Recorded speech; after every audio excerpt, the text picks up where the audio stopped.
Bonjour à toutes et à tous et bienvenue dans cet expert tips consacré à Power BI. Aujourd'hui, je vais aborder le thème de la migration d'une source locale vers un environnement SharePoint. Comment migrer cette source sur votre environnement en ligne sans pour autant perdre l'ensemble des étapes appliquées, chose qui nous est souvent demandée aux équipes support. Donc dans mon exemple présenté, j'ai une table des commandes. Cette table des commandes pointe bien sur un fichier en local et moi ce que je veux c'est que ce soit en ligne. Ici, à droite, on retrouve bien mes étapes appliquées, ce que je vais récupérer une fois que je pointerai sur ma source en ligne. Donc comment procéder pour ne pas perdre toutes ces étapes qui, imaginons-le, en production peuvent être beaucoup plus longues, la liste peut être beaucoup plus longue et du coup fastidieux de tout recommencer lorsque l'on va pointer vers une nouvelle source. Donc pour cela, je me suis créé un site SharePoint. J'ai mon dossier source dans lequel je vais placer donc ma source que j'utilise en local actuellement. Donc c'est le même fichier à l'identique. Une fois qu'il est uploadé, il va falloir que je le récupère dans Power BI. Donc pour cela, il me faut le chemin d'accès en ligne. Donc je vais l'ouvrir avec mon Excel en ligne. Attention ici, pendant que ça se charge, je vais vous montrer ce lien. Souvent, les utilisateurs ont tendance à le copier en pensant que c'est le lien et qui va leur permettre de récupérer cette source. C'est pas vrai, c'est pas le bon, et après on sait plus où aller. Donc non. Il faut cliquer sur le bouton Ouvrir dans l'application de bureau. C'est votre Excel en local qui va vous permettre de récupérer le bon lien. Donc on va attendre que ça charge.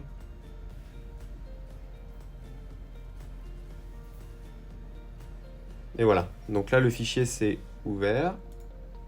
Une fois que je suis ici, je vais aller dans l'onglet Fichier. J'ai un bouton Information, je clique dessus.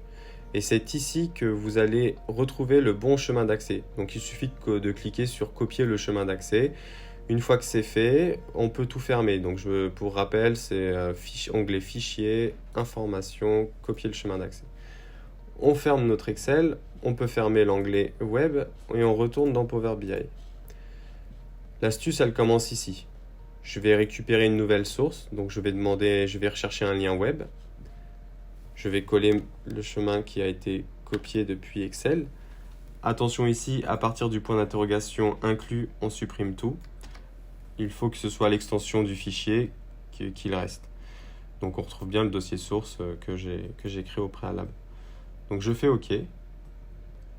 Donc s'il faut se loguer, on se log tout simplement. Si ce n'est pas le cas, vous êtes déjà identifié, dans ce cas, vous n'aurez rien à faire à cette étape-là. Je vais choisir mon site, Expert Tips. Là. Donc je suis bien connecté et maintenant je retrouve bien l'ensemble d'étapes qui sont inclus dans le fichier. Donc moi, celle qui m'intéresse, c'est la table de l'onglet commande. Donc voilà.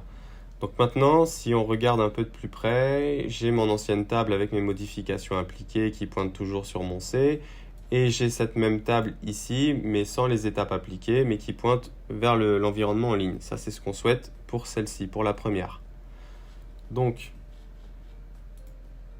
on va bien sur celle qui est en ligne, on clique dessus, on la sélectionne et on va dans l'éditeur avancé de l'onglet Accueil.